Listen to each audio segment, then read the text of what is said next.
오늘 2015년 신년 예배 2015년 비전 말씀을 가지고 창세기 12장 전체 말씀을 통해서 복의 근원이 될지라 라는 제목으로 함께 말씀을 묵상해 보겠습니다. 미국에서 제일 많이 인사하는 것 중에 God bless you 아닙니까? 그렇죠? 네. 한국도 마찬가지입니다. 새해 복 많이 받으세요. 그렇죠? 새해 복 많이 받으세요 할 때 여러분은 어떤 의미로 얘기하십니까?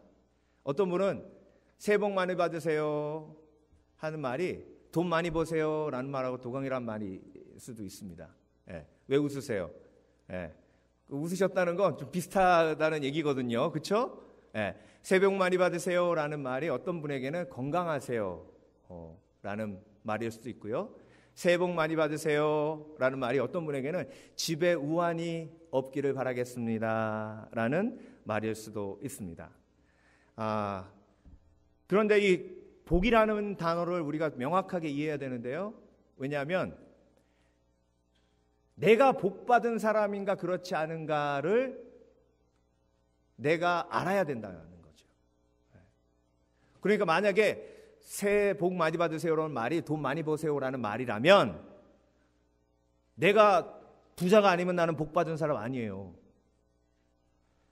새해 복 많이 받으세요라는 말이 건강하세요라는 말이라면 내가 아프면 나는 복 받은 사람 아니라고요. 자, 복의 반대말이 뭐죠? 복의 반대말이 저주예요. 그러니까 중간은 없어요. 복된 사람이 있거나 저주받은 사람이 있거나 아이고 목사님 나는 복도 못 받았지만 저주받지는 않았습니다. 이건 없어요. 그러니까 나는 복된 사람이거나 저주받은 사람이거나 둘 중에 하나예요. 그러면 다들 그래 좋은 거라도 선택해야지 나는 복받은 사람이다 그러실 거예요. 그런데 속에서 웃기고 있네 네가 무슨 복받은 사람이냐 라고 물어볼 때 딱 내놓을 게 없어요. 난 그래도 이 세상에서 제일 잘 사는 미국에 산다. 왜? 그러면 아프리카에 사는 사람들은 다 저주받은 사람들입니까?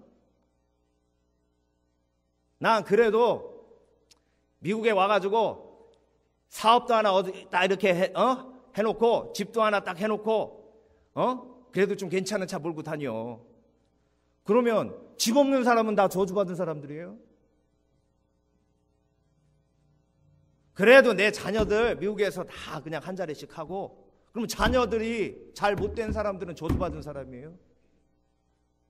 그러니까 여러분 우리의 복의 개념이요 지금 성서적이지 않다는 거예요. 오늘 본문 말씀을 보면요 우리가 얼마나 성서적이지 않은 복의 생각을 가지고 있는지 잘 알 수 있습니다. 잘 보세요. 12장 1절이 너는 본토 친척 아비 집을 떠나 내가 지시할 땅으로 가라. 내가 너에게 복을 주어 내 이름을 창대케 하리니 너는 복의 근원이 되리라 하시고 말씀하시니까 아브라함이 아멘 그러고 롯하고 같이 집을 떠났어요. 그래서 어디로 갔냐면 가나안 땅으로 들어갔습니다. 가나안 땅으로 들어가가지고 단을 쌓고 하나님 앞에 예배합니다. 그리고 나서 베델로 가요. 베델 동편과 베델 서편은 아이성이라. 아이성 얘기가 나오는 거 보면 그 땅이 나중에 여호수아서에서 이스라엘이 정복할 땅이라는 걸 미리 얘기하시는 거죠. 거기서 또 아브라함이 예배합니다. 단을 쌓고 여호와 이름을 불렀더라. 그 다음에 어떤 구절이 나오냐면요. 그 땅에 기근이 심했더니 아니 목사님 너는 복의 근원이 되리라 하시더니 기껏 잘 살고 있는 본토 친척 아비집을 떠나라 하시더니 그래서 이민 가게 만드시더니 가나안 땅으로 이민 가서 그 가나안 땅이 갑자기 인플레이션이 올라가가지고 기근의 땅이 돼버린 거예요. 이게 복입니까? 완전히 하나님 사기치신 거예요.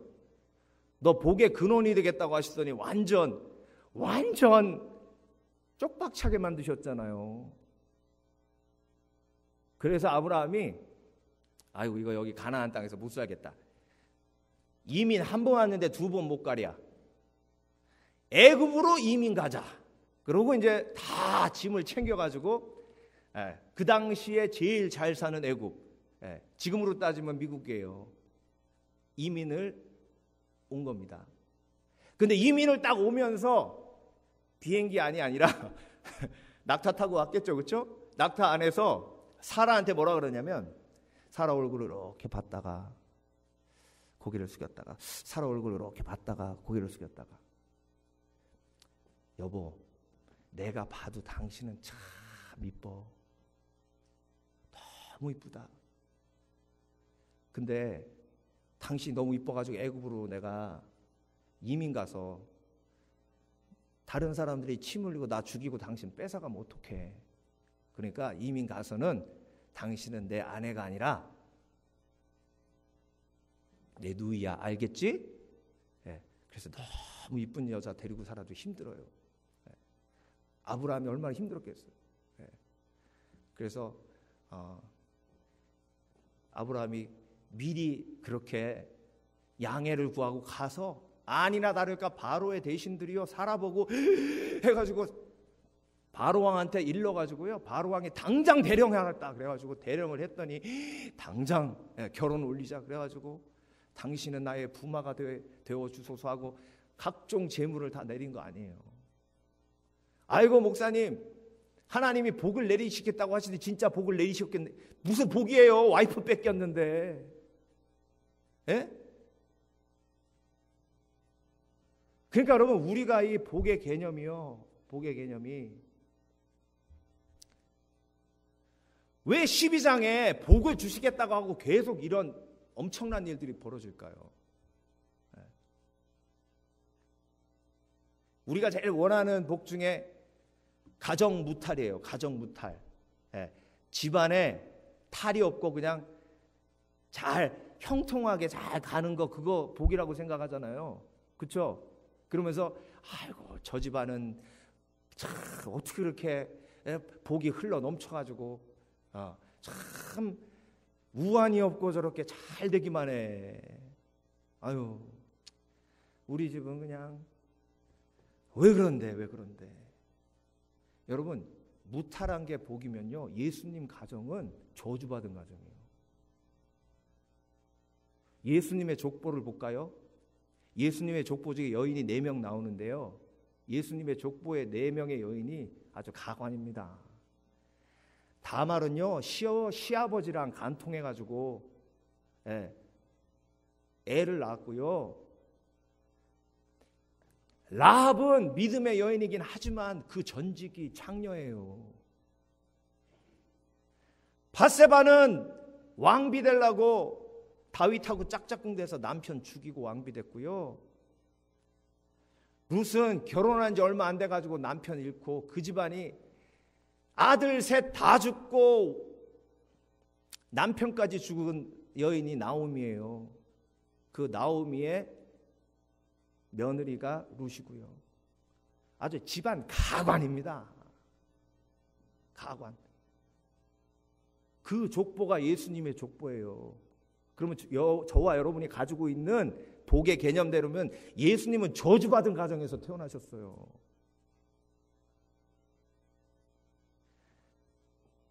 어른들이 아이고 사람은 근본이 중요해. 그 가정이 어떤 가정에서 태어났는지 잘 봐야 돼. 집안이 좋아야 돼. 뭐 아예 틀렸다라고 할 수는 없는데요. 중요한 거 그 어떤 집안이든 파고 들어가면 문제 없는 집안이 없다니까요. 성경을 보세요. 아이고 목사님 문제 없는 가정도 있던데요. 문제 없는 게 문제예요. 왠지 아세요? 얼마나 비밀을 철저하게 지켰으면 그 문제가 밖으로 흘러나오지 않았을까요?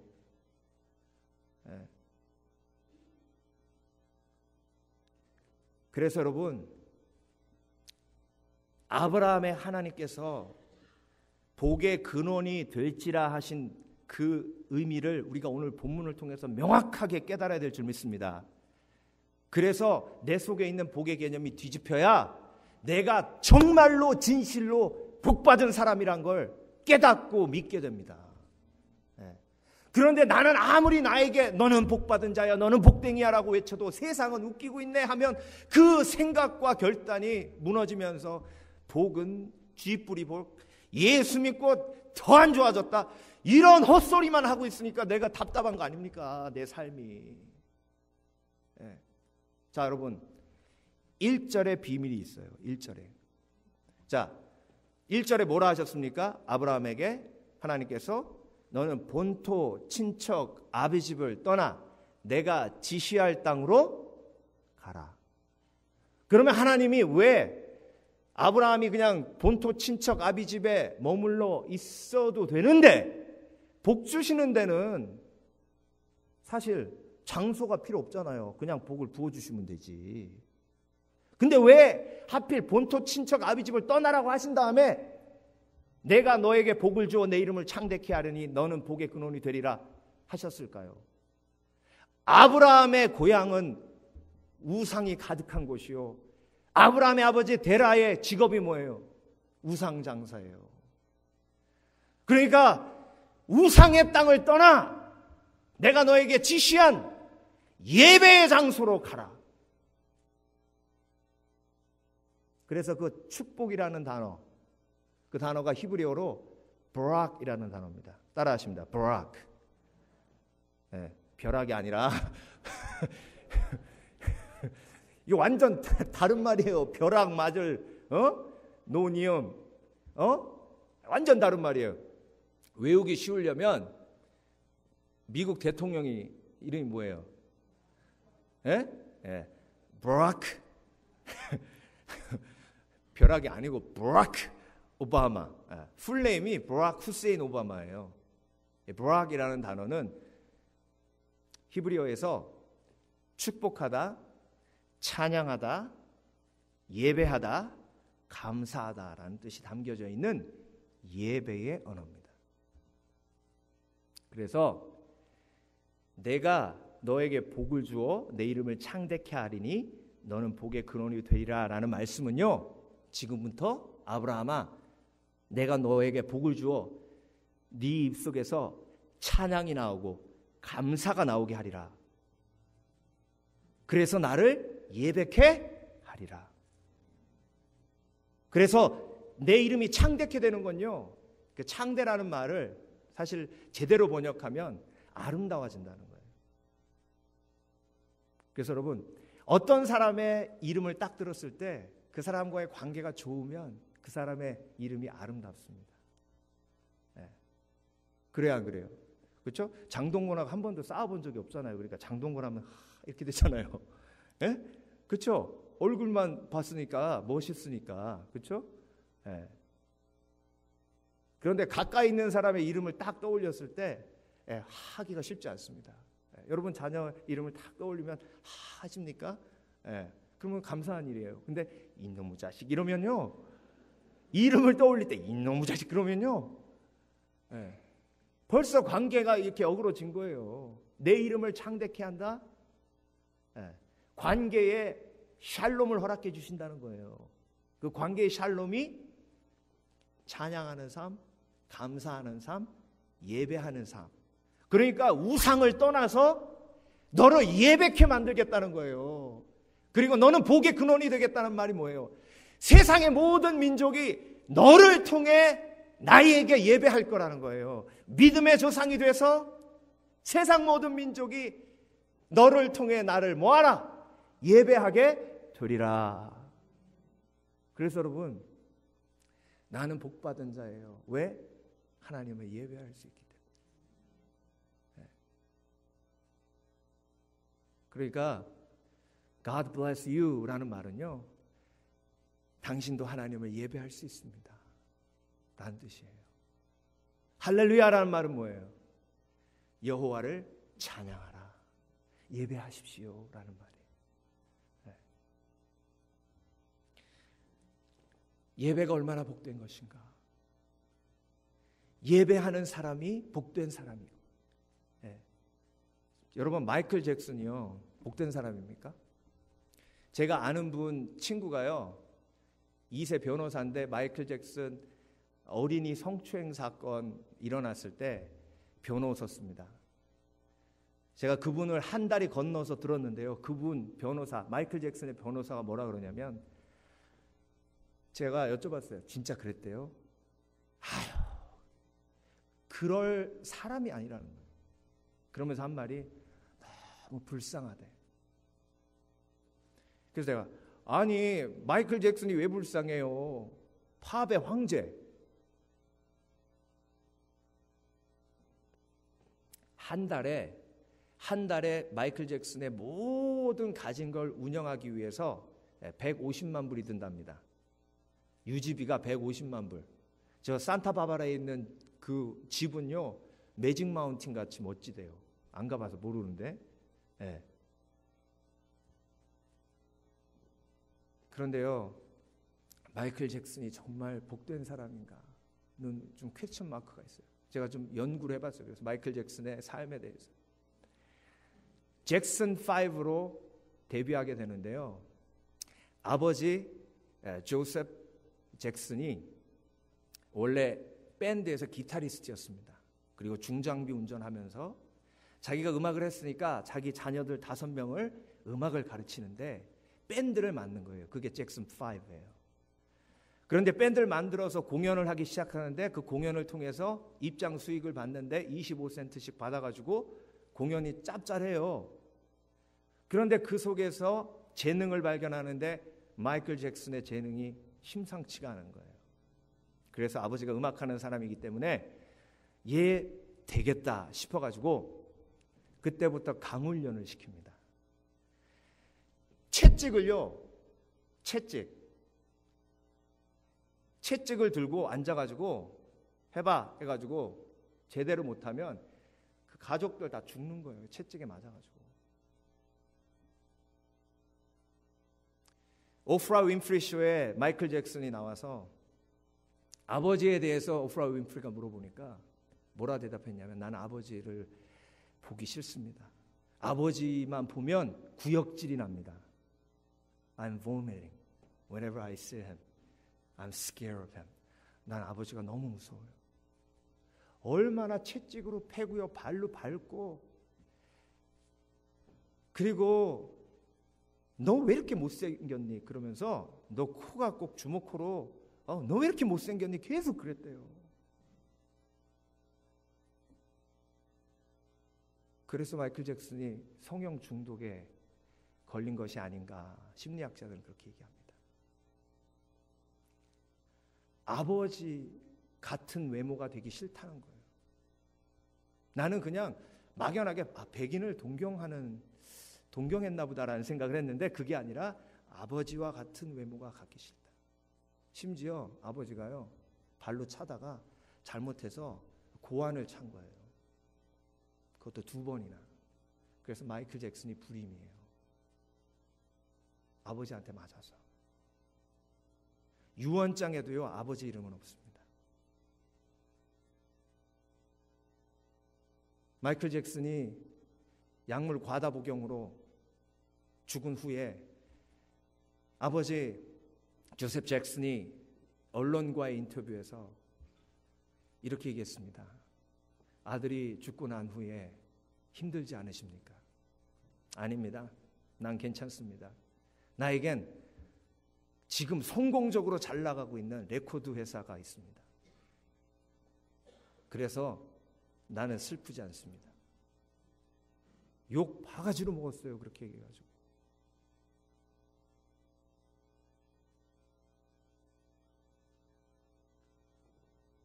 자넷 잭슨도 아버지와 인연을 끊은 지 오래입니다. 여러분, 과연 팝의 황제, 정말 앞으로 그런 가수가 다시 나올 수 있을까? 질문이 들 만큼 위대한 가수예요. 위대한 음악가입니다. 그런데 그 음악가가 복된 사람이었나?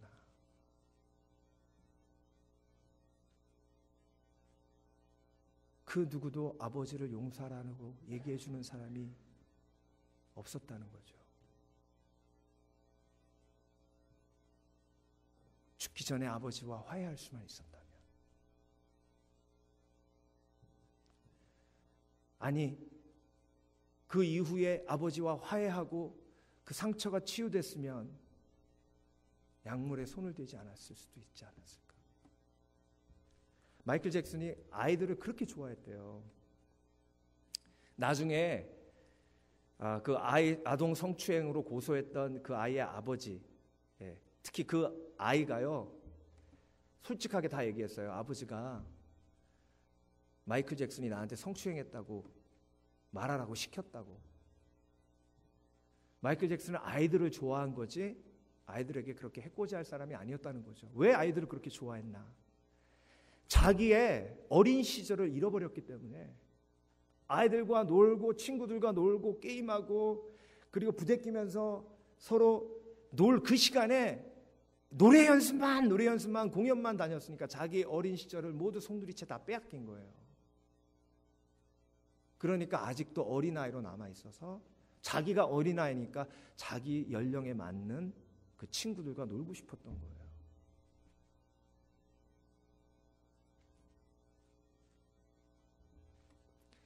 우리나라 아이들의 행복지수가 OECD 국가들 중에 최저입니다. 공부는 잘하는데 아이들이 행복하지가 않아요. 그거 왜 그럴까요? 여러분, 아이들은 놀아야 됩니다. 놀아야 창의력이 발달되고, 놀아야 그 속에서 관계를 배우고, 놀아야 그 속에서 자기가 누구인지를 깨닫게 됩니다. 애가 못 놀게 하는 것처럼 멍청한 부모 양육이 없습니다. 자녀 양육이 없습니다. 아이고, 목사님 그러면 팡팡 놀려요? 그게 아니라 지혜롭게 시간을 딱 짜서. 그래서 여러분, 마이클 잭슨이 복된 사람인가? 그러면 마이클 잭슨에게 왜 그 누구도 아버지를 용서하라고 얘기하지 않았을까요? 여러분, 아버지 용서하라고 마이클 잭슨만 안 들은 게 아니에요. 용서에 대한 이야기는요, 그 어디서도 들을 수 없습니다. 상담자 만나면 할까? 상담자 만나지 않으면 그 누구도 내 속에 있는 상처를 누가 알고 내 분노를 어떻게 알고 그런 얘기를 해요. 그런데 오직 용서의 메시지는 예배 속에서 들립니다. 그래서 예배가 복된 거예요.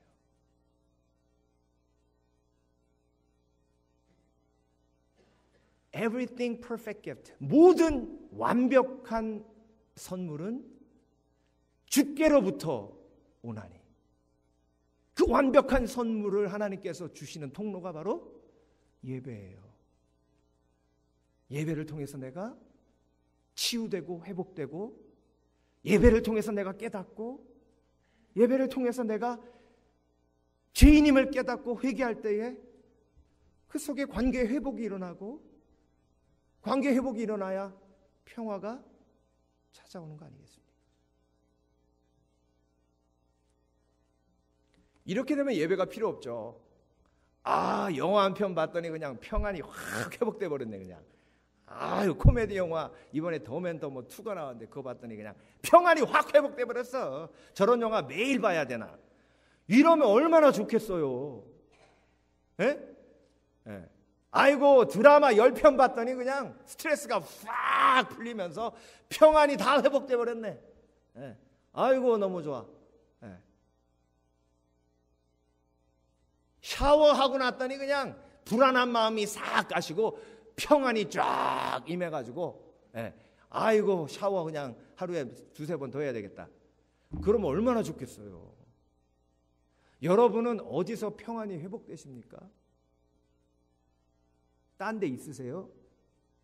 불안한 마음, 고통스러운 마음, 절망된 마음, 어디서 회복되세요?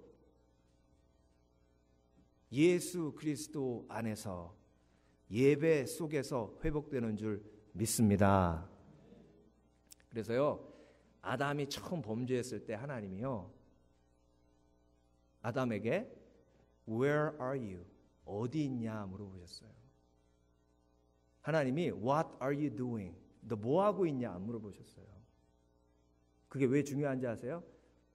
우리는 뭐라고 물어봅니까? 애가 잘못하고서 뭐 하고 있어? 이렇게 물어보잖아요. 뭐해? 이러죠. 뭐 하는 짓이야? 그래요. 그런데 하나님은 아담에게 너 뭐 하는 짓이야? 따먹지 말라는 거 왜 따먹었어? 이렇게 안 하셨어요.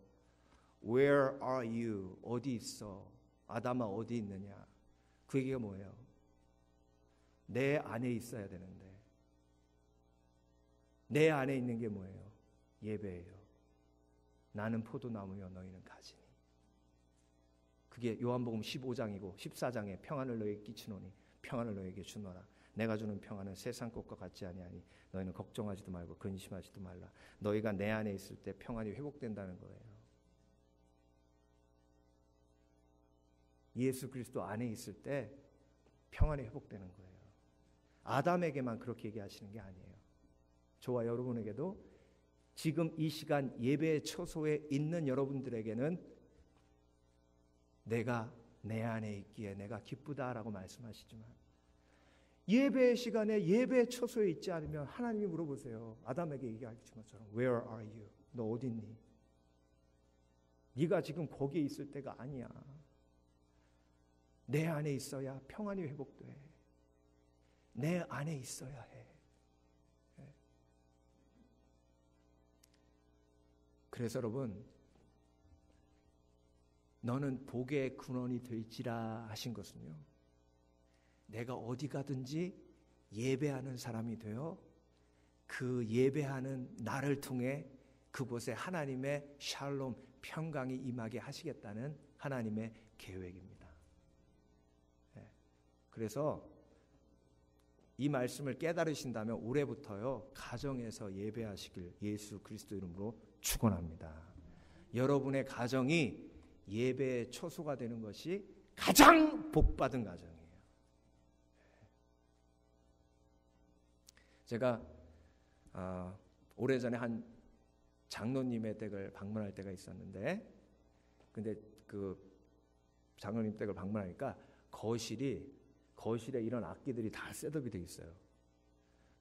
그래서 장로님 이게 뭡니까? 그랬더니 그때는 전도사 때인데, 전도사님 우리 집에서 한 달에 한 번씩 구역 예배를 드리는데요, 그때 완전 막 교회에서 예배하듯이 그렇게 예배합니다. 풍악을 올리면서 마음껏 찬양하고 그렇게 예배합니다. 우리 집은 교회입니다. 그분이 복을 아는 거예요. 복의 근원이 될지라라는 말씀에 지금 뭐 하고 있는 거예요? 순종하고 있는 거예요. 오늘도 유스 애들한테 제가 도전했어요. 얘들아, 니네가 기숙사에 가면 그 기숙사방을 성전으로 만들어. 거기서 예배해. 거기서 성경 공부하고 거기서 친구들하고 같이 찬양해. 그러면 너는 복의 근원이야. 네가 가는 곳마다 교회가 세워지고 네가 가는 곳마다 기도하는 모임이 세워지고 너는 복의 근원이 될지라. 너를 통해 관계가 회복되고 너를 통해 희망과 소망을 잃은 영혼이 다시 깨어 일어나는 놀라운 기적이 일어날 거예요. 너는 복의 근원이 될지라. 그래서 여러분, 1대1 큐티하는 게요, 그거 연습하는 거예요. 1대1로 모여서 매일 큐티하는 거, 그거 정말 귀중하고 내가 복이 되는, 복의 근원이 되는 연습하는 거예요. 그래서 교회에서 만나는 것도 중요하지만 때로는 커피숍에서도 만나시고요, 때로는 가정에서도 만나시고요, 장소를 조금씩 옮기는 것도 좋아요. 그렇게 내가 거기서 예배하면 그곳이 복된 곳이 되는 거예요. 예배할 때 하나님의 임재가 그곳에 임하게 되기 때문입니다.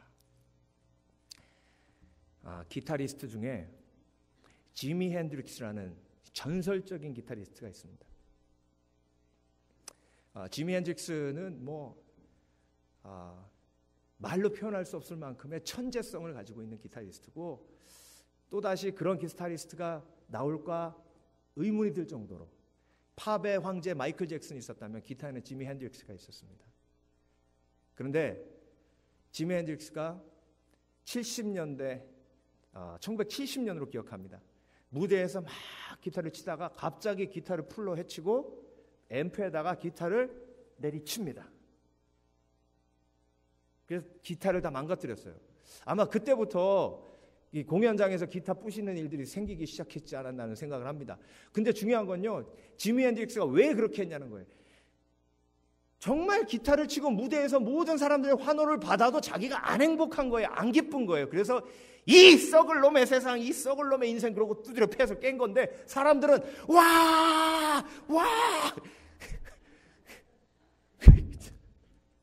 이게 삶의 아이러니 아닙니까? 자기는 진짜 힘들어가지고 그런데 막 사람들은 더 열광하고 막 그 퍼포먼스인 줄 알고 그러면서 막 신문 기사는 지미 핸드릭스가 음악을 통해서 기존 세대에 대한 불만을 표하며 기성 세대에 대해서 반항하는 메시지를 전했다 뭐.